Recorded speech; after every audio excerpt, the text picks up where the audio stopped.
मैया कछु काम में लगे, ठाकुर जी पीछे पीछे डोलने, मेरो ब्याह करा दे मैया, श्रीदामा की बहू आ गई मेरी, ना आई है, मेरो ब्याह करा दे।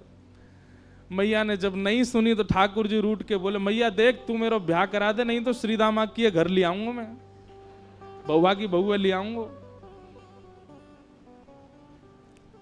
मैया ने ठाकुर जी डांट फटकार के भगाए दिए। ठाकुर जी को पता चली श्रीदामा की बहू आ गई है। ठाकुर जी कूदते फांदते पहुंच गए श्रीदामा के पास। ब्याह है गो? बोले हाँ। बहू कहाँ है? बोले भीतर बैठी है। बोले मुंह दिखा दे। अरे लाला तेरी भाभी है, तू देख ले। बोले भाभी ना है, वो बहू है। बोले बहू तो लाला मेरी है। ठाकुर जी बोले मोह तो ऐसा लोगो करती, बहू सबन की होए करे। श्रीदामा बोले लाला तेरी बात ऐसी है, तेरी तो भाभी है। वो बोले अच्छा ठीक है, मैं देखता हूँ, नहीं देखूं तो सही बहू हो मैं कैसी है, मेरा ब्याह होगा तो पहले तो पता रहेगी।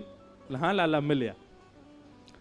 ठाकुर जी जैसे ही पहुंचे, माधवी को पहले ही जाके बता दे, बोले श्रीदामा के परम मित्र श्री कृष्ण आ रहे हैं मिलवे। ओहो, कृष्ण को नाम सुनते माने तो मुंह ढक लिया अपना।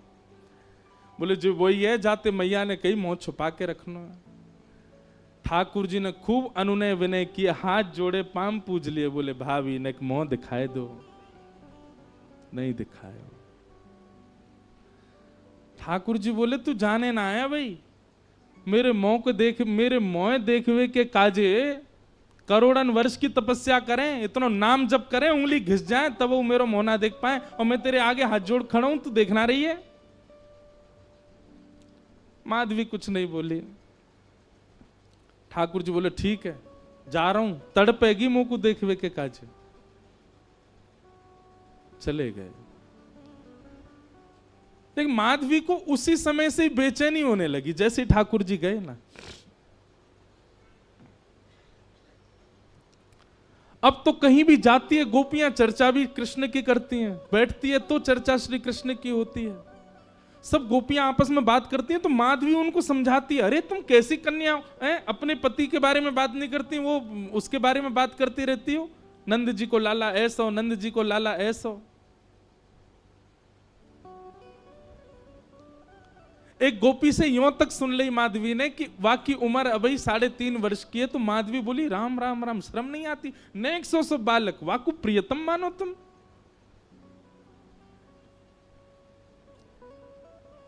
एक दिन माधवी जल भरने के लिए गई यमुना जी, और यमुना जी पर जल की गागर जैसे ही भरी, सब गोपी तो अपने अपने जल ले ले करके वहां से चली गई। माधवी थोड़ी विलंब से पहुंची, अकेली जैसी जल की घाघर भर के उठान लगी सो उठे नहीं, ऐसी भारी। अब इत को देखे कि कोई आ जाए, आकर के नेक ऊंचाई दे, या को मेरे मूड पर धर दे, सिर पर तुम्हें ले जाऊं। खूब प्रयास किया लेकिन कोई दिखो नहीं दूर दूर तक। तभी नंद नंदन बांकी अदा से चलते भय वहां पहुंच गए। यहाँ पाम धरे, वहां पाम धरे, मटकते भय, नैन के सैन चलाते हुए। सैन मतलब जाने ना, या ते कहें सैन। ठाकुर जी ऐसे चलाते रहे अपने बौन ने, सीधे ना रखें, सब जगह ते टेढ़े हैं, कछु ना कछु करते रहे। मतलब रात में सोते कैसे होंगे, वहां में वो सीधे नहीं सोते होंगे, यशोदा मैया नंद बाबा पे चढ़ जाते होंगे, कोई काम सीधो ना करें। ठाकुर जी हमारे कानों हिला लेते होंगे, नाकों हिला लेते होंगे, का करें पतो ना। पहुंच गए। माधवी ने ठाकुर जी को देखो तो हो ना हो, लेकिन जैसे श्याम वरण श्री श्याम सुंदर सामने से आ रहे हैं, सो माधवी बोली ओ लाला इतकुआ ने कहियो, नेक मेरी मटकी उचाए दे, मूड़े धरवा दे, फिर चलो जाइयो। ठाकुर जी ज्यों ज्यों पास आते जाएं, माधवी को त्यों त्यों लगे तो सही कि यह बालक में कछु तो अद्भुतता है। लेकिन वाय ना पता है कि ये श्याम सुंदर ने कभी देखे ही नहीं। नेक देखे और फिर कछु काम करने लगे, लेकिन काम वाकई स्थिति ऐसी है गई कि वो और चीजन में को मन लगे नहीं रहो, वाकई नेत्र अपने आप फिर रहे हैं। एक बात याद रखना बंधुओं, ठाकुर जी ने जादना अनुभव करा दियो, इंद्रिय अपने वश में नहीं रहेंगी। आपके हाथ, आपके पांव, आपके कान, आपके नेत्र, आपकी जीभ, आपकी नासिका, ये समस्त इंद्रियां, बुद्धि, मन सब हमारे वश में है। लेकिन जादना ठाकुर जी को नेक देर को भी साक्षात्कार भयो, सब ठाकुर जी को है जाएगा। अब माधवी कर तो कार्य रही है, नेक नेक मटकी को ऊंचाई की प्रयास कर रही है, लेकिन वहां के मन में बार बार यावे नेक तो देखूं याकू, और फिर नजर घुमा के देखे और फिर खुद पे विचार करे काय को देख रही हूं मैं, फिर अपना काम करने लगे, फिर काम कर, फिर नेक तो देखूं, फिर देखे और फिर देख करके फिर दोबारा अपने कार्य में, ऐसी स्थिति है गई। माधवी ने झटपट नेत्र बंद ही कर ली, बोले देखूंगी ही ना। पता ना क्यों इतना आकर्षण है रो है। ठाकुर जी आ गए, माधवी नेत्र बंद करके, लाला नेक ऊंचाई दियो, मटकी ऊंचाई दे, उठवाए दे। ठाकुर जी बोले मेरे छोटे छोटे से हाथ मैं कैसे उठवाऊंगा। अब माधवी की स्थिति ऐसी कि रूप नहीं देख रही है, नेत्र बंद करके बैठी, पर ठाकुर जी का स्वर ऐसा लगा कि वो स्वर सुनते ही माधवी के चित्त में मानो कंपन जैसा हो गया। मैं एक बात कहा करता हूं कि आप नेत्रों से यदि बचना चाहो तो नेत्र बंद कर लो, ठाकुर जी को मत देखो, तो वो स्वर ऐसा बोल देंगे कि कान पे उनके है जाओगे। कानन में रुई लगा लो, नेत्रन से देखेंगे नहीं, कान से सुनेंगे नहीं, तो उनके तन की सुगंधी ऐसी आवेगी कि वहां से उनके है जाओगे। नासिका बंद कर लो, आंख बंद कर लो, कान छुपाए लो। बोले अब ठाकुर जी कैसे होंगे। अपनी एक कनिष्ठ उंगली से ठाकुर जी आपके हाथ को छू देंगे, बस वह स्पर्श से उनके है जाओगे। कब तक बचोगे। आपकी इच्छा है तो सर्वांगीण इंद्रियां लगा दो तो ठाकुर जी के नहीं हो पाओगे। ठाकुर जी की इच्छा है गई तो वो आपकी एक भाव से आपको खींच लेंगे। माधवी ने नेत्र तो बंद कर लिए, लेकिन स्वर ऐसा बोलो कि अब पलक अपने वश में नहीं है, अपनी स्थिति में नहीं है, खुल गई अपने आप और देख लिए श्याम सुंदर। ऐसो मधुर मुस्कान, ऐसे नेत्र, ऐसी नासिका, आहा कहां कहें रूप की सीमा। लेकिन तुरंत माधवी बोले हाँ लाला ऊंचाई दे। माधवी ने नेक हाथ लगायो। अब ठाकुर जी मटकी उचान लगे तो उचाते ही कहा भयो, अब नेक से ठाकुर जी, माधवी तो खूब बड़ी, तो ठाकुर जी को हाथ जहां तक जाएगा वहीं तक तो उचाएंगे। लेकिन स्थिति कहा भाई उचाते उचाते उचाते उचाते ठाकुर जी लंबे हैं लगे, और इतने लंबे है गए कि उचाते भय माधवी के बिल्कुल सामने ही आ गए, बिल्कुल नेत्रन के सामने ही आ गए। माधवी ने जब रूप देखो, गाढ़ करके ठाकुर जी माधवी को देख रहे हैं, माधवी ठाकुर जी को देख रही है।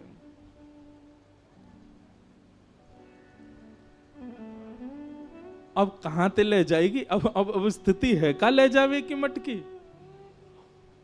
बस सिर पर मटकी धरवाए के माधवी के हाथ दोनों धर के, और ठाकुर जी बस नेत्रन में देखते जा रहे हैं, क्रिया सबरी कर रहे हैं, और ये बस मटकी धराए करके, और ठाकुर जी बोले अच्छा माधवी मैं जा रहा हूं, और कह के ठाकुर जी चले गए। शाम तक ऐसे ही खड़ी रही, नेत्रों से अविरल आंसू बह रहे हैं, ना हिल रही है ना डुल रही है, कोई चेतना नहीं, कोई भावना नहीं।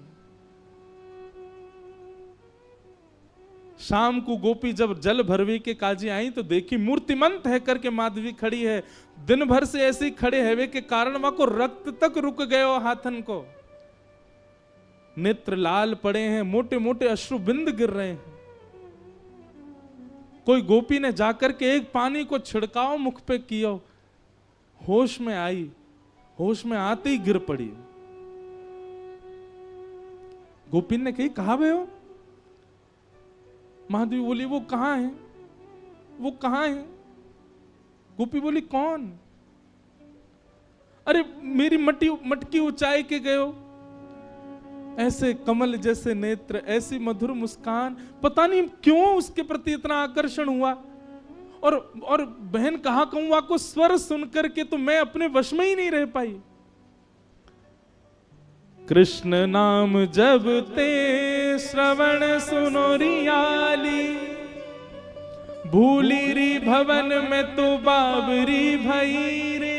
और इस पद की सबसे सुंदर पंक्ति मुझे लगती है, रोम रोम हूं मैं तो श्रवण मई रे। मानो मैं कान बंद कर लूं तो कब तक करूं, मेरे रोम सुन रहे हैं उनका नाम, मेरे रोम पुकार रहे हैं उसको, मेरे रोम देख रहे हैं कि वो कहां चला गया।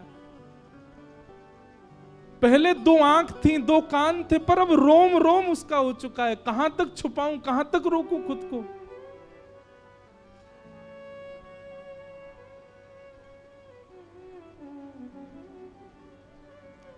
इसी भाव को चतुर्भुज दास जी कह रहे हैं, जुवती जनमन फंदना अंबुज नयन विशाल। ठाकुर जी को स्वरूप कैसा है? बोले एक क्षण के लिए दिखेगा, लेकिन वो एक क्षण के दिखवे के बाद में ऐसी स्थिति कर जाएंगे आपकी, कुछ नहीं कर पाओगे। पहले ही भैया कल ही चेतावनी दे चुका हूं मैं ये चेतावनी केवल आपको नहीं, खुद को भी दे रहा हूं। ज्यों ज्यों रस बढ़े, ज्यों ज्यों कथा में भाव बढ़े, मैं खुद को भी चेतावित करूं कि अरे भाई नेक रुक जा, नेक डट जा, ज्यादा मत जा। क्योंकि गोपी की स्थिति, हम बात करने तो बैठ गए गोपियों की, पर उस स्थिति में जाना कोई खतरे से खाली नहीं है। संसार के लिए खतरा है वो, आप कोई के नहीं रह पाओगे फिर।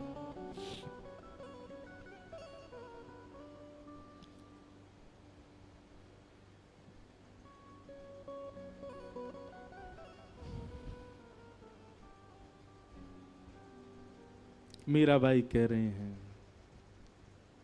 जादू करके, जादू करके हो पिया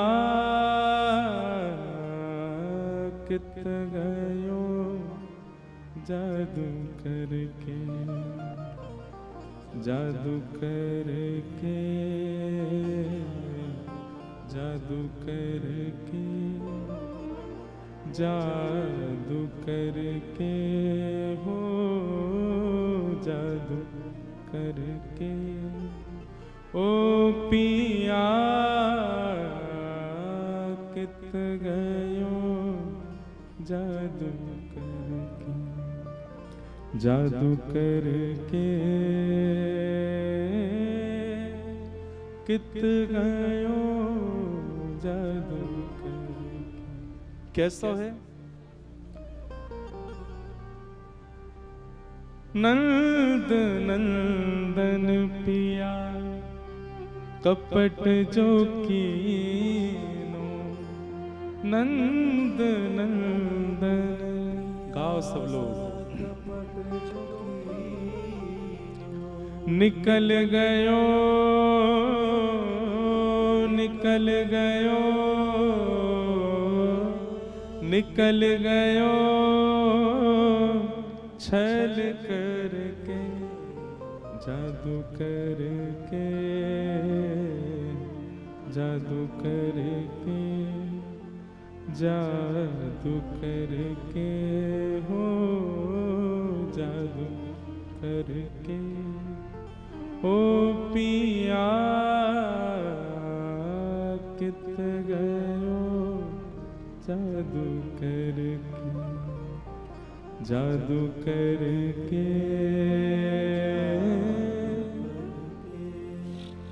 ओ पिया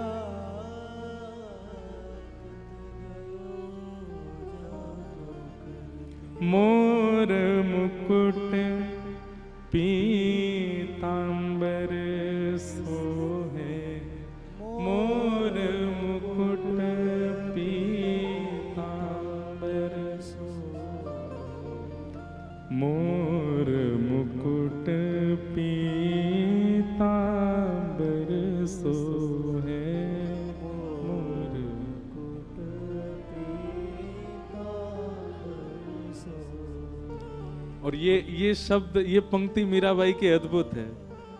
कबहू न मिले, कबहू न मिले, कबहू न मिले अंग भर के, जादू करके, करके। मीराबाई की इस पंक्ति से एक भाव समझ में आता है कि ठाकुर जी जब सन्मुख आते हैं ना, तो इच्छा ये होती है कि इनको अंग भर के हम पकड़ लें। पहले तो जी भर के देख लें, जी भर के सुन लें, और जब सबसे बस ये स्थिति है व्यवहारी होगी कि बस अब चक्कर आ रहे हैं, अब गिरे ही जाएंगे, बस इच्छा होवे कि ये हमको अंग से लगा लें। ऐसे चतुर हैं ठाकुर जी, केवल हाथ मिला के चले जाएंगे। तो अब जीवन भर यही रहेगा कि हाथ ही क्यों मिला के गए, या तो मिलाते ही नहीं, और मिलना ही हो तो फिर अंग भर के मिलते ना, एक बार हृदय से लग जाते।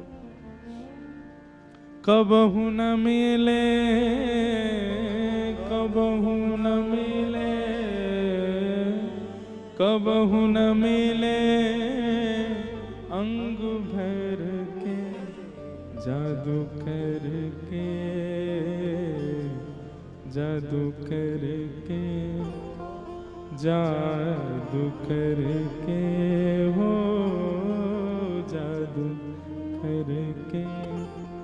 ओ पिया कित गयो, जादू करके, जादू करके कित गयो, जादू करके।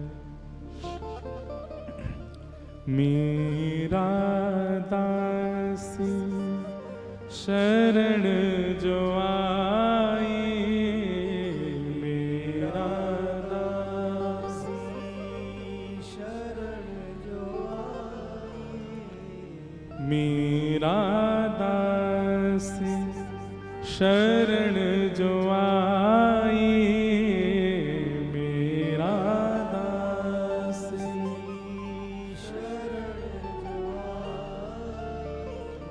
मेरा दासी शरण जो आई, मेरा दासी मेरा दासी शरण जो आई। चरण कमल, चरण कमल, चरण कमल चित धर के, जादू करके, जादू करके, जादू करके हो, जादू करके हो पिया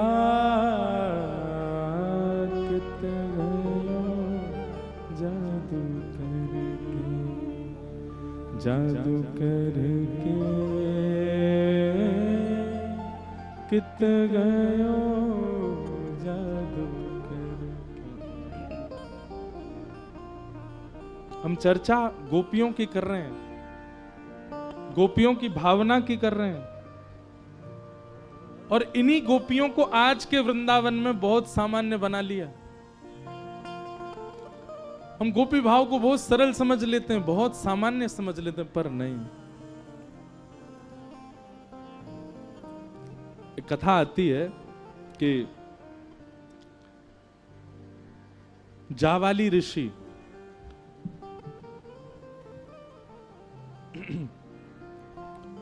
उन्होंने सब प्रकार के तप किए, सब प्रकार के यज्ञ किए, सब प्रकार की साधनाएं की। तब उनके मन में भाव आया कि मैं ब्रह्म विद्या की साधना करूं। बहुत ध्यान से सुनिएगा सब लोग, ब्रह्म विद्या क्या है? ब्रह्म विद्या ब्रह्म ध्यान को ही कहते हैं। भगवान नारायण शेषनाग पर पौड़े रहते हैं, नेत्र बंद कर, किसका ध्यान करते हैं? ब्रह्म विद्या। ब्रह्मा जी चतुर्मुख से नेत्र बंद करके ध्यान में बैठे रहते हैं, किसके? ब्रह्म विद्या। देवादिदेव महादेव हिमालय पर बैठ करके घनघोर विपरीत अवस्था में बैठ करके तप करते हैं, किसका स्मरण करते हैं? ब्रह्म विद्या। मतलब देवादिदेव महादेव ब्रह्म भी जिसका ध्यान करें वो है ब्रह्म विद्या। अब ब्रह्म विद्या क्या है? खीर में नमक डालने के समान होगा, उसकी ज्यादा व्याख्या। बस बात सुन लो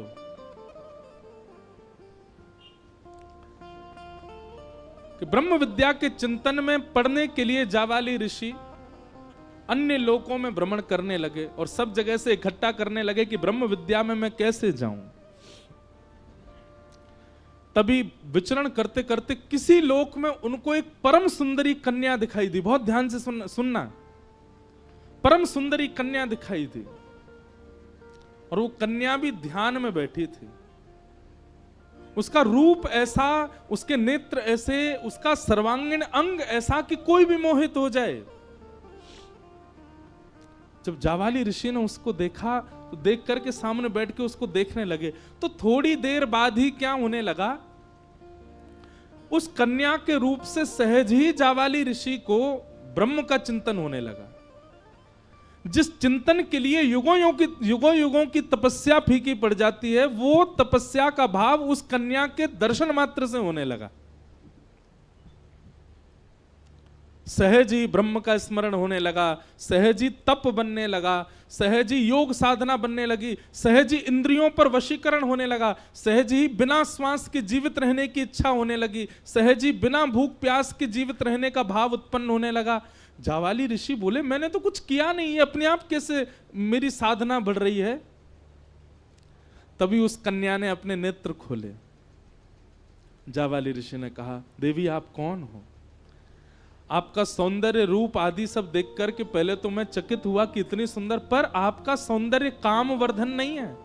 आपका सौंदर्य, आपका रूप, आपकी उपस्थिति तो ब्रह्म को प्रकट कर रही है, तप करा रही है, योग निद्रा में डाल रही है, समस्त प्रकार की इंद्रियों के रसों को एकाग्रित कर रही है।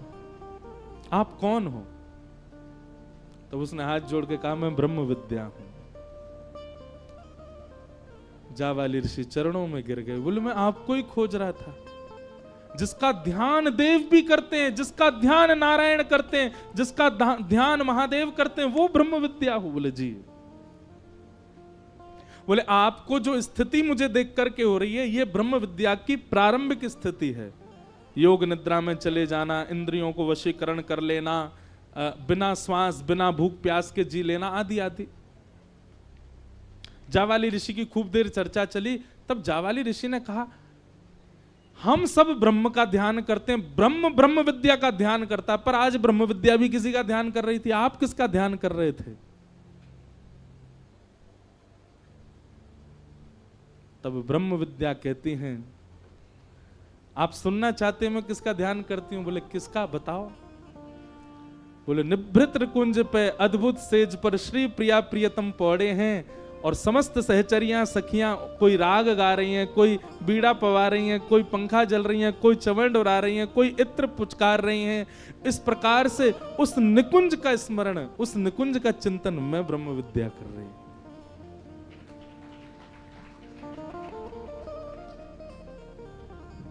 पल्ले पड़ी बात। तब जावाली ऋषि कहते हैं, मतलब मैं तो अभी तक मानता था ब्रह्मांड में सबसे बड़ा ध्यान ब्रह्म विद्या का है, लेकिन आज आपको सुनकर के लग रहा है कि आप भी जिसका ध्यान करती हैं, तो इसका मतलब सर्वश्रेष्ठ ध्यान वही है। तब ब्रह्म विद्या ने वेद खोला। बोले, महादेव मेरा चिंतन नहीं करते, वो मेरा आश्रय लेते हैं कि हे ब्रह्म विद्या, आप कृपा करो और निकुंज का दर्शन कराओ। तब मैं निकुंज प्रकट करती हूं उनके चिंतन में। तो कैलाश पर बैठे हुए महादेव जपी से दिखाई देते हैं, तपी से दिखाई देते हैं, योगी से दिखाई देते हैं, पर ब्रह्म विद्या का चिंतन करते करते करते वे भी निकुंज की एक सहचरी बनकर के प्रिया प्रियतम को लाड़ लड़ाते हैं। वो उस ध्यान में रहते हैं, गोपी भाव में चले जाते हैं। शेषनाग पर पौड़े हुए नारायण चतुर्भुज रूप हैं, लक्ष्मी चरणों में बैठी हैं, वह भी मेरा आश्रय लेकर के निकुंज के अपने ही रूप का दर्शन करते हैं। ब्रह्म विद्या, ब्रह्म चिंतन, ये योगाध्यास, निरिध्यासन आदि, इन सब का मूल क्या है? बोले, गोपी भाव। तब जावाली ऋषि ने चरणों में प्रणाम करके कहा, आप मुझ पर कृपा करो। तब ब्रह्म विद्या ने जावाली ऋषि के कहा कि अब आप प्रारंभिक श्रेणी तो पार कर चुके हो, अब मेरा चिंतन करते करते निकुंज का चिंतन करो, युगल का चिंतन करो। तब अन्य किसी लोक में अत्यंत तपोनिष्ठ श्री जावाली ऋषि बैठे हैं और बैठ करके चिंतन करते करते करते करते करते ब्रह्म विद्या ने उनको निकुंज का दर्शन कराया। निकुंज का दर्शन करते ही ललता विशाखा आदि सखियां चमर डोरा रही हैं, प्रिया प्रियतम विलास कर रहे हैं। आहा,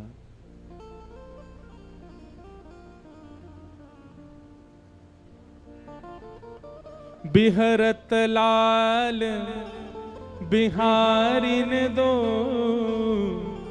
यमुना जी के तीरे तीरे, बिहरत लाल बिहारिन दो यमुना जी के तीरे। इतना सुंदर पद है, हमारे हरिदास परंपरा के वैष्णव जन गाते हैं। बिहरत लाल बिहारिन दो श्री यमुना जी के तीरे तीरे। उसी भावना का जब चिंतन जावाली ऋषि को हुआ, नेत्रों से अश्रुपात होने लगे, शरीर कंपायमान हो गया। ब्रह्म विद्या के चरणों में प्रणाम किया, बोले मुझ पर कृपा करो। बोले अब क्या चाहते हैं आप? बोले मैंने सखियों को देखा, गोपियों को देखा, सहचरियों को देखा, उनकी सेवा भाव को देखा, पर अब मैं सेवा देख करके संतुष्ट नहीं हो पा रहा हूं। तो अब क्या चाहते हैं? बोले मुझे व्रजमंडल भेज दो कोई गोपी बना करके। तब कितने करोड़ अनुष्ठान युगल मंत्र के करने की आज्ञा दी, उतने करोड़ अनुष्ठान उन्होंने किए। और उसके बाद धनिष्ठ गोप नाम के एक गोप हुए, उनके यहां पर जावाली ऋषि एक गोपी बनकर के आए और फिर उन्होंने श्री प्रिया प्रियतम का साक्षात्कार किया। और हम ऐसे इस गोपी बन जाते हैं। मैं ये बात समझाना चाहता हूं, जिन गोपियों के भाव को हम कल से सुनते आ रहे हैं, जिन गोपी के प्रेम की भावना में हम यहां बैठे हैं, जिन गोपियों की चर्चा के लिए 4 दिन हम लोग यहां, उसके लिए इस भूल से भी मत सोच लेना कि वह भाव हमारे चित्त में इन 4 दिनों में आ जाएगा। हम जो कर रहे हैं वो आडंबर मात्र है। वह भावना, उससे ठाकुर जी रीच क्यों नहीं रहे? फिर उससे ठाकुर जी प्रकट क्यों नहीं हो रहे? क्यों लीला का दर्शन नहीं करा रहे हमको? हमारे अंदर भावना है ना गोपी की, केवल परत मात्र चढ़ा रखी है गोपी की, भावना तो अभी आई नहीं है। और आ गई तो स्थिति देखना क्या होगी। भोरी सखी कहती हैं, बस्ती छोड़ एकांत बिठावो, बातन सो घबराही। ऐसे हो जाएंगे, हम बस्ती में बैठ ही नहीं सकते। हाँ, मैं स्वीकार कर रहा हूं कि वो भाव अभी हमारे चित्त में नहीं आया, इसीलिए इतनी भीड़ के सामने कथा कर रहे हैं। जिस दिन वो भाव आ गया, अदृश्य हो जाएंगे, मिलेंगे ही ना। ढूंढते कहां गए इंद्रेश जी? जादना वो भाव आ गए, मिलोगे नहीं किसी को। बातन सो घबराही। अभी हमको चुटकुल्ला सुनने में मजा आता है, हास्यपद बातों में आनंद आता है, एक दूसरे के संग क्रीड़ा कर रहे हैं, आदि आदि सब बातें बढ़िया लगती हैं। गोपी भाव आ गया तो बातन सो घबराई, मुझसे कोई बात ना कर ले। क्यों? एकांत। बातन सो घबराही, भोरी ऐसे दुख बिन प्यारी, जीवन व्यर्थ गवाही, ऐसो दुख दीजो ही माही।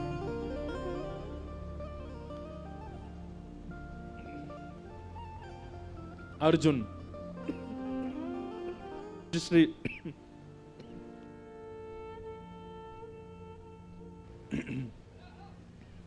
पूज्य श्री मलुक पीठ वाले महाराज जी से एक बार एक प्रसंग सुना था।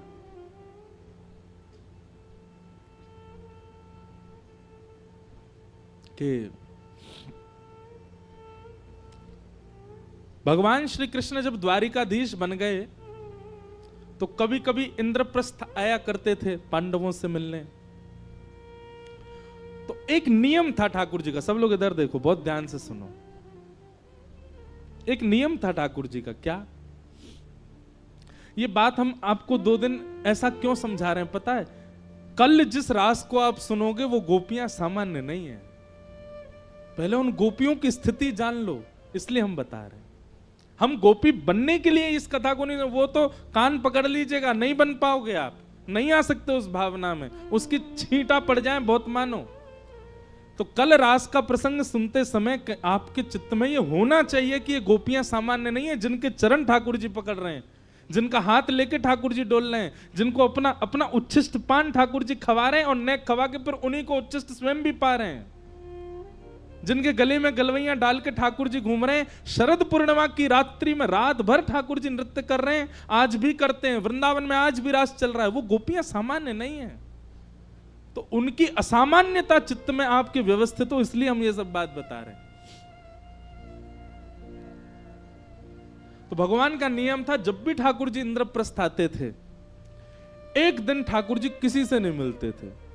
4 दिन 5 दिन जितने भी दिन हैं, तो सब पांडवों को भी पता है कि उनमें से पहले ही पूछ लेते थे कौन से दिन आप किसी से नहीं मिलोगे, ना कुछ पाएंगे, ना कुछ पिएंगे, ना किसी से मिलेंगे। करते क्या है ठाकुर जी उस दिन यमुना जी के तट पर चले जाते हैं, और ब्रज से यमुना जी जा रही हैं, तो ब्रज से आती हुई यमुना जी का दर्शन करते हैं ठाकुर जी। और श्री यमुना जी को बार बार देखते हुए ठाकुर जी नंद, यशोदा, गोपी, ग्वाल, श्री जी, किशोरी जी सबको देखते हैं। एक दिन ठाकुर जी ने संदेशा भिजवाया ब्रज। कोई ऐसी भावना, ये भी कहीं सुनी हुई कथा थी कि सब ब्रजवासियों को जाके एक भाव कह दो, कहा कि श्री यमुना जी में स्नान कियो करें नित्य, सब करती हैं ब्रजवासी, पर ब्रजवासियों को जाके एक सूचना ठाकुर जी ने दिलवाई। ब्रजवासियों को नहीं पता था, ठाकुर जी ने भिजवाई। ऐसा भाव भिजवाया कि किसी वैद्य ने आज्ञा की है कि आप सब नित्य अपने चरण धोया करो यमुना जी में। तो उस भावना से सब ब्रजवासी नित्य जाकर के अपने चरण प्रक्षालन करते हैं, चरण डाल करके बैठे, नेक नेक चरण धो में, तो कोई रोग नहीं होगा, ऐसी भावना। लेकिन वो ठाकुर जी अपने लिए करवाते हैं। जब यमुना जी बहती भई इंद्रप्रस्थ आती हैं, पूरे दिन ठाकुर जी केवल दर्शन करते रहते हैं यमुना जी का, और उनके सुंदर जल को अपने साथ ले जावें, उनके सुंदर जल को कभी शीश से लगावें, बैठे बैठे कभी भाव आ जाए नेत्रन से लगावें, बैठे बैठे कभी हृदय से लेकर के जैसे कोई लेप लगावे, ऐसे ठाकुर जी यमुना जल को लेप अपने वक्ष पर करें, अपने सर्वांगीण अंग में। संपूर्ण स्नान एक बार में नहीं कर रहे हैं, नेक नेक जल ले ले करके कभी कहीं गीलो कर लें, कभी कहीं धारण कर लें। जन कौन की याद कब आ जाए ब्रज में, वाक्य भाव से ठाकुर जी धारण कर लें।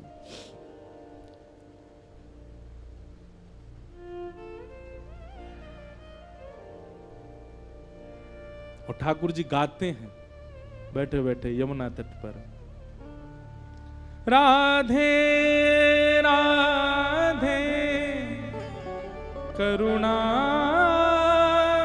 कृष्ण प्यारी, मेरी सुधली जो श्री वृषभानु दुलारी, मेरी सुधली जो श्री वृषभानु दुलारी। हे मनोहारिणी रासेश्वरी रस रूपा,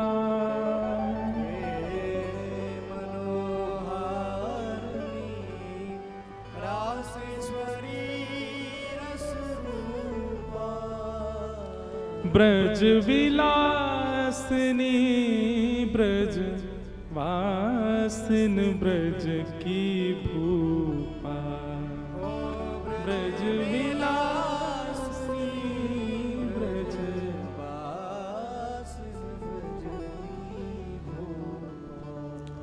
ललितादिक सहचरी सर्वज्ञ स्वरूपा ललिता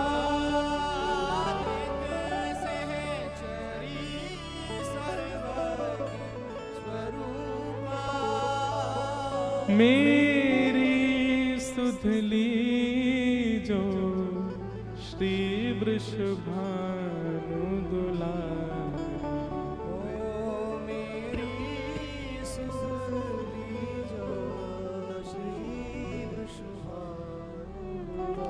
ठाकुर जी का नियम है, जब भी इंद्रप्रस्थ आते हैं।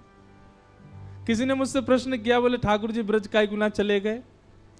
क्योंकि अब यदि ठाकुर जी दोबारा ब्रज जाते, देखो ब्रज की भावना अलग है, शास्त्रीय भावना अलग है। हमारे ब्रज की भावना से तो ठाकुर जी कभी गए ही नहीं, ठाकुर जी सदा ब्रज में ही रहे में। लेकिन शास्त्रीय बात और श्रीमद् भागवत जी की भावना से ठाकुर जी गए हैं। तो अगर भागवत जी की भावना से हम चर्चा करें कि ठाकुर जी गए, तो फिर वापस क्यों नहीं आए? ठाकुर जी के मन में ये बात थी कि अब के अगर मैं गयो तो कभी आ नहीं पाऊंगा, और ठाकुर जी को आना ही नहीं है। ठाकुर जी बोले अगर मैं गयो तो मैं आना ही ना चाहूं, मैं वो कहा ना छोड़ेंगे, मैं खुद नहीं आऊंगा। और दूसरी बात, अब इतना प्रपंच बाहर हो चुका है, द्वारिका आदि महाभारत आदि का ये सब इतना फैलावरा फैला चुके हैं। अगर ब्रज गए और कहीं वापस आना हुआ, तो पिछली बार तो ब्रजवासी रोए थे, पिछली बार तो ब्रजवासी बिलके थे, अब की बार अगर जाके वापस आया तो प्राण ही त्याग देंगे। ठाकुर जी वो देख नहीं पाते, इसलिए ठाकुर जी विरह में ही रह रहे हैं। लोग कहते हैं ठाकुर जी हमको इतना विरह क्यों देते हैं? क्योंकि स्वयं ठाकुर जी भी ब्रजवासियों के विरह में रहे हैं। तो नित्य ठाकुर जी का नियम है, जमुना जी पे बैठ जाते हैं और यमुना जी का दर्शन करते हैं। एक दिन अर्जुन के मन में बात आई कि ठाकुर जी एक दिन हर बार इंद्रप्रस्थ आते हैं, किसी से मिलते जुलते नहीं, मैं देखूं तो ये करते क्या है। और ब्रह्म मुहूर्त में जैसे ही ठाकुर जी निकले, ठाकुर जी के पीछे पीछे अर्जुन भी निकल पड़ा देखने के लिए। और तभी ठाकुर जी यमुना जी के तट पर जाकर के बैठे, यमुना जल को बार बार आचमन करें, जब बार बार प्रणाम करें और बिलक बिलक करके रोवें, ब्रजवासिन की याद आवे। ठाकुर जी को रुदन करता देख अर्जुन स्वयं को रोक नहीं पाए और दौड़ करके गए और ठाकुर जी के चरणों में प्रणाम किया। भगवान बोले अर्जुन तुम क्यों आए यहां पे? मेरा नियम है ना, मैं किसी से, तुम क्यों दिखे मुझे? अर्जुन बोला क्षमा कर दे, मैं तो देखने आया था आप कहां जाते हो, पर नाथ आपकी स्थिति देख करके मैं बहुत भयभीत हो रहा हूं। ये आप कैसे रुदन कर रहे हैं? आपकी स्थिति क्या हो रही है? किस लिए हो रही है? क्या बात है? किस बात से परेशान है आप? ठाकुर जी ने बताया मुझे ब्रज की बहुत याद आती। देख रहे हो यमुना जी ब्रज से ही आ रही हैं, वृंदावन से ही आ रही हैं चल करके।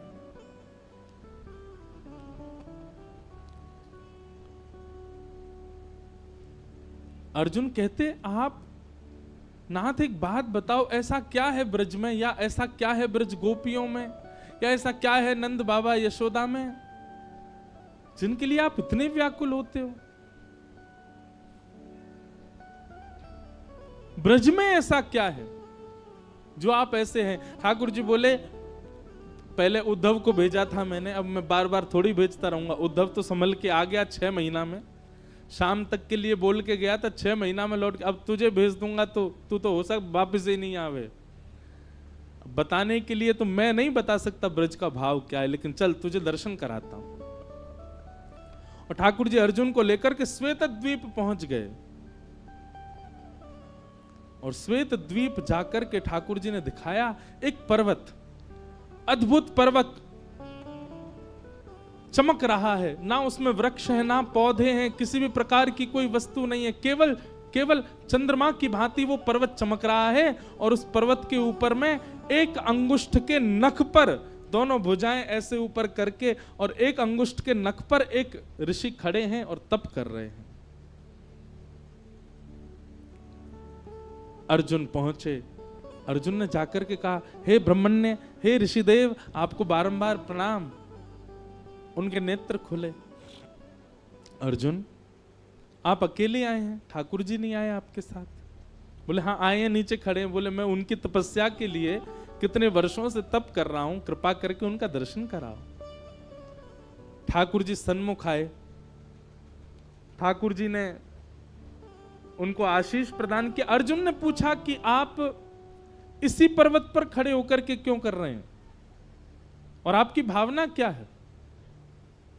तब संत ने बताया, बोले ये पर्वत सामान्य पर्वत नहीं है, ये हमारे ही कितने जन्मों से हम तप कर रहे हैं और हमारे तप करते ही हमारी अस्थियां जो हैं वही पर्वत में विलीन होती जा रही हैं।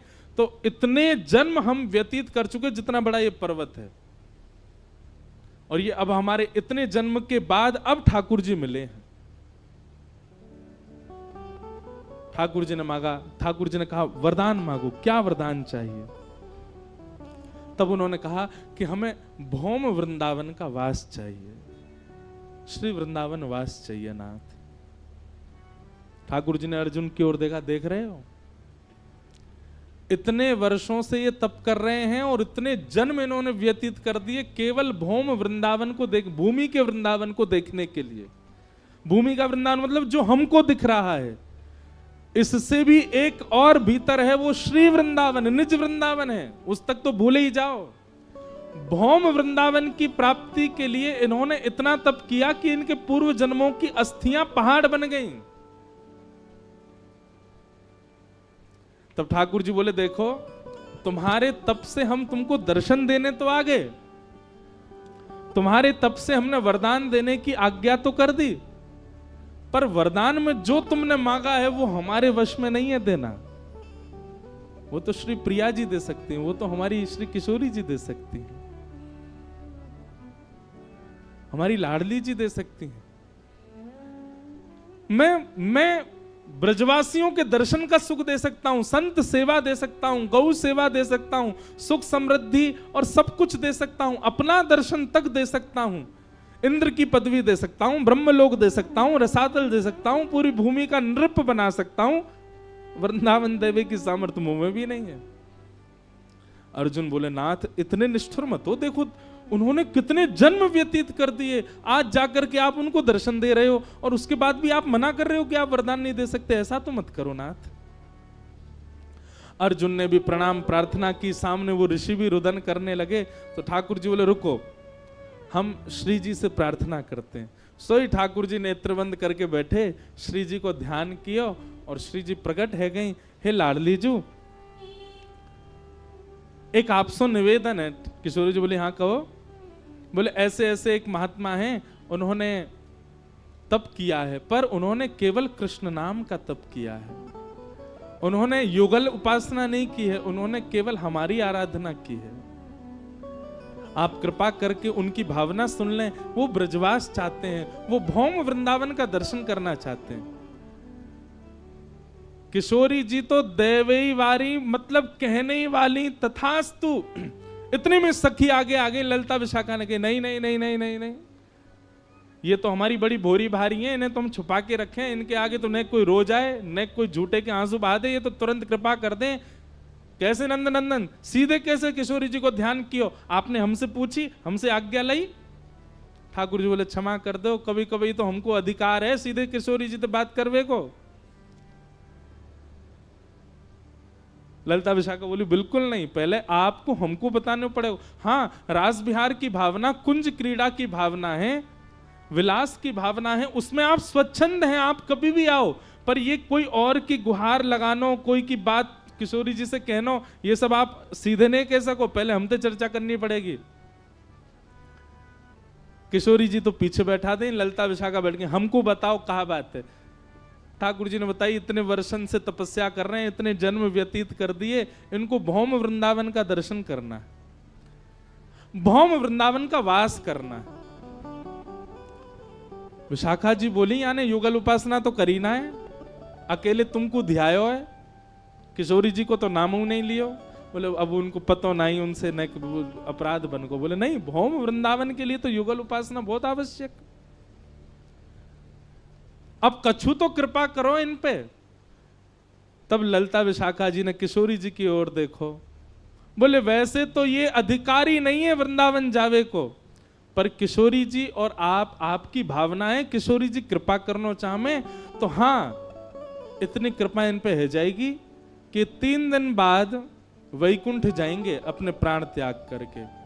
वैकुंठ जावे से पहले 3 दिन के लिए इनको वृंदावन दर्शन करने का अनुभव होगा, इनको अनुमति मिलेगी, बस इससे ज्यादा नहीं।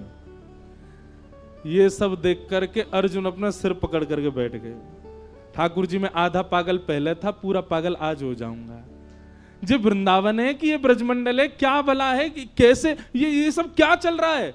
इतने वर्षों की तपस्या, इतना व्यक्ति परिश्रम कर रहा है, इतना आपकी उपासना कर रहा है, आपसे वरदान मांग रहा है।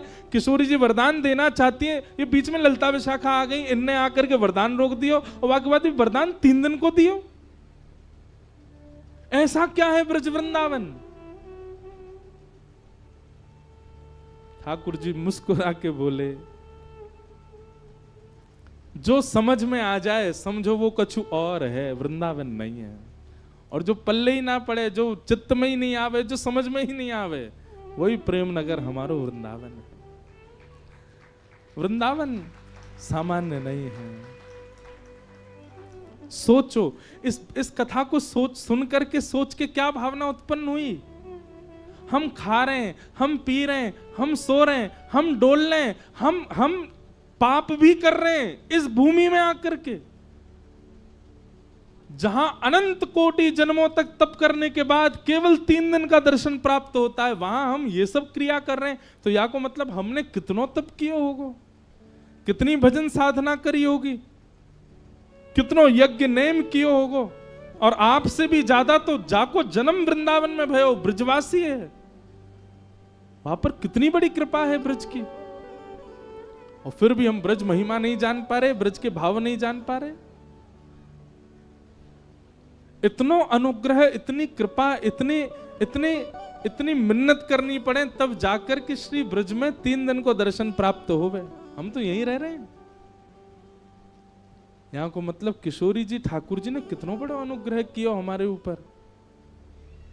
और वामे भी गोपी भाव, जो सर्वोत्कृष्ट भाव है, सर्वोच्च भाव है। हम ब्रज में आ गए, ब्रज में जन्म ले लियो, ब्रज में रह रहे हैं, यही बहुत बड़ी बात है। गोपी भाव तक पहुंचना तो बहुत ही मुश्किल है। गोपी भाव तक आ जाना तो अति दुर्लभ। इसीलिए प्रथम सखिन को पूजिए, प्रथम सहचरीन को पूजिए, प्रथम गोपीन को पूजिए, पांचे राधा कृष्ण ध्याइए। बाद में उनसे प्रार्थना करो, क्योंकि जब तक इनकी कृपा नहीं होगी, इनको अनुग्रह नहीं होगा, ये हम पर आनंदित नहीं होंगे, तब तक ब्रज वृंदावन प्राप्त ना है सके।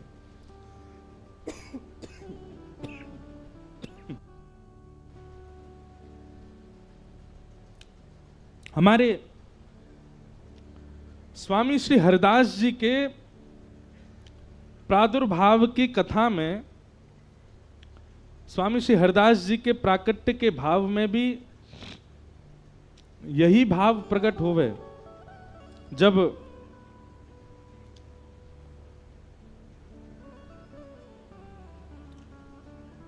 स्वामी जी के प्राकट्य की कथा आवे तो वहां पर भी ऐसी भावना है कि जो जपना, भगना, भीला, गंगाधर और गुरुजन, ये 5 भाव और प्रकट भय स्वामी जी के पास। तो ये 5 भाव कौन है? तो इनके पूर्व जन्म की कथा बताई जाए कि ये 5 ऋषि हैं। नारद जी को दर्शन कराने के लिए श्री द्वारिकाधीश इनके पास लेकर के गए, और तब जाके पता चली कितने वर्ष, कितने युग कल्पन से वे तपस्या कर रहे हैं। और काय बात की, केवल निकुंज में प्रवेश चाहे। तब ठाकुर जी के श्री वक्ष से दिव्य तेज प्रकट भयो, वही में से श्री ललिता जी आई, और ललिता जी ने आकर के उनको गोपाल चूड़ामणि मंत्र को ज्ञान दिया और कहेगा कि इतने पुरुषार्थ करो तब जाकर के आप ब्रज में जन्म लोगी। तब नारद जी ने पूछी कि पंच ही क्यों है, पंच ऋषि ही क्यों है? तब ठाकुर जी ने बताई ये ब्रज की गोपीन की पंच ज्ञान इंद्रियां हैं। सावधानी से सुनो। आंख, नाक, जीव, कान और त्वचा, ये पंच ही व्याकुल होते हैं कृष्ण दर्शन में। नेत्र देखने के लिए, कान सुनने के लिए, नासिका ग्रहण के लिए, जिह्वा रस के लिए और त्वचा स्पर्श के लिए। यही पंच इंद्रियां इतनी व्याकुल हुई ब्रज की समस्त गोपियों की कि इन पंच इंद्रियों ने ही ऋषि रूप धारण कर लिए। ब्रजमंडल की लाखों गोपियों की पंच इंद्रियां ही ऋषि रूप धारण करके गई हैं। और तब जाकर के उन्होंने अनंत वर्षों तक तप किया। समस्त गोपियों के नेत्र एक ऋषि बन गए, समस्त गोपियों के कान दूसरे ऋषि बने, समस्त गोपियों की त्वचा तीसरी ऋषि बनी, समस्त गोपियों की जिह्वा चौथी ऋषि और ग्रहण इंद्रिय पांचवी, पंच ऋषि। और इन्हीं पंच ऋषियों ने अनेक वर्षों तक तप किया, तब जाकर के भगवान नारद जी के साथ आए। तब भी इनको निकुंज नहीं दे पाए। तब श्री ललिता जी आई। ललिता जी कौन है?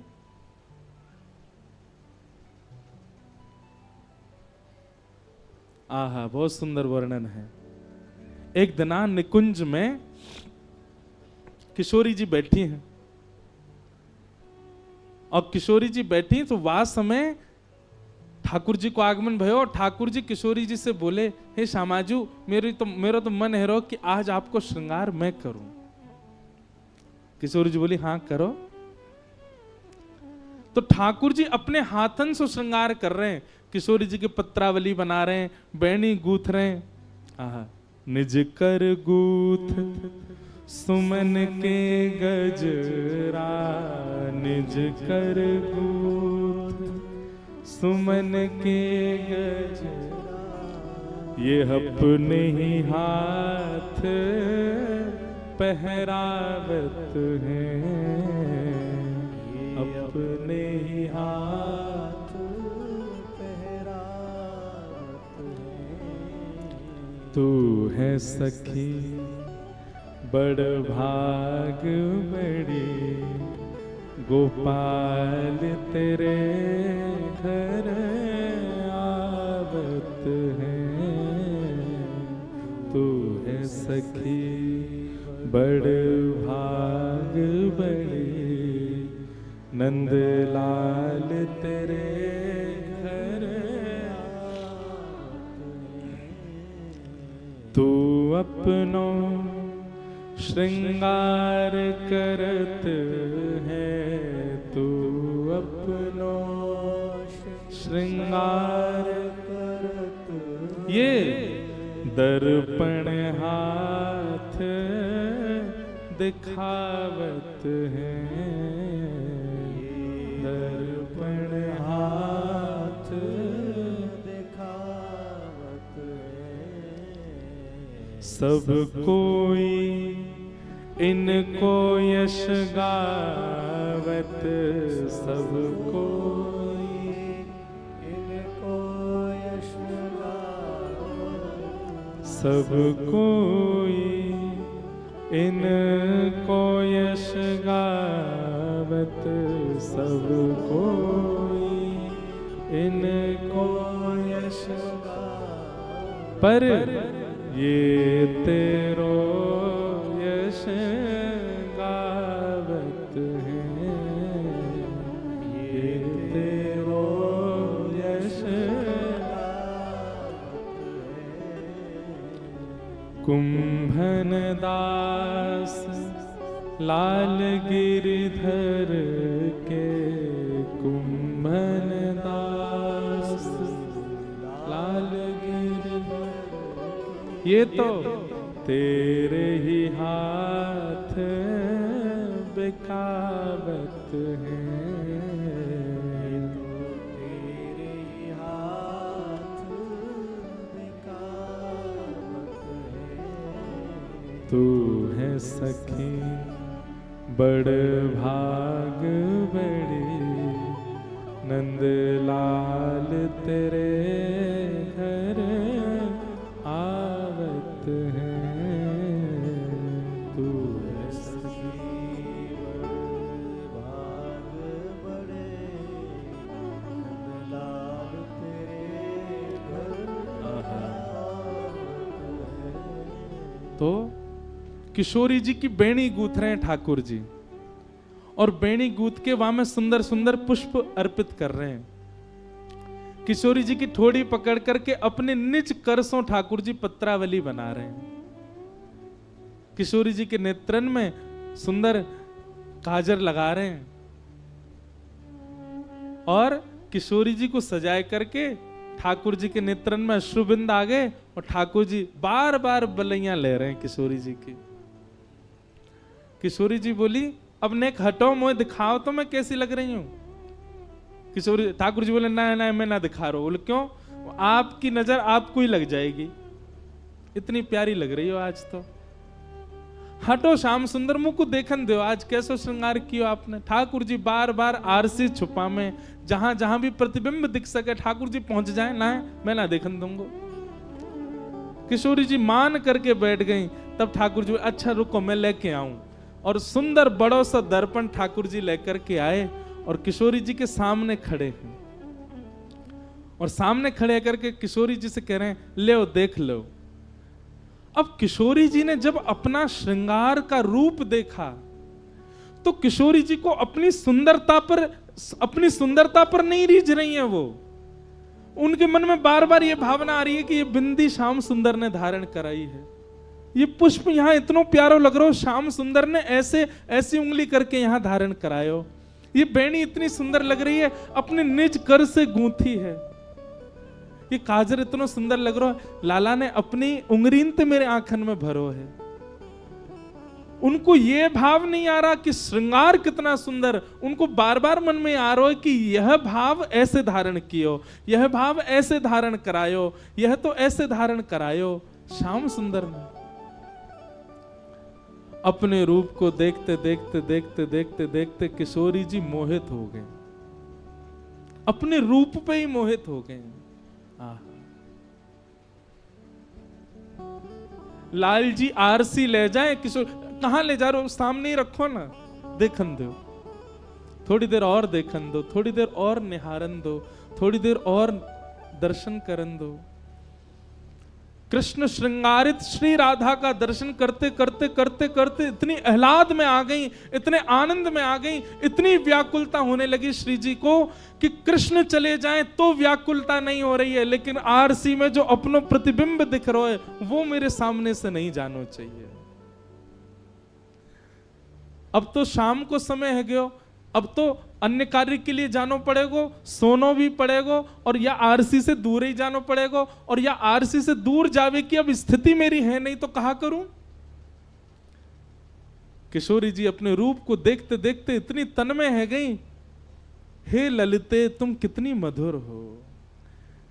किशोरी जी के हृदय की भावना कि ये रूप मेरे सामने निरंतर बनो रहे, ठाकुर जी ने किशोरी जी के मन की भावना को पूर्ण कर दिया, और किशोरी ठाकुर जी के द्वारा श्रृंगारित श्री राधिका का जो प्रतिबिंब है वही प्रतिबिंब प्रकट हो गया, और वही श्री ललिता जी के रूप में किशोरी जी की सहचरी बनी, वही ललिता जी। ललिता जी की उपमा क्या है? ब्रजवासी और गोपीन को मोहित करें श्याम सुंदर, श्याम सुंदर को मोहित करें किशोरी जी, और किशोरी जी को भी जो मोहित करे वो श्री ललिता जी, वो श्री हमारी ललिता जी।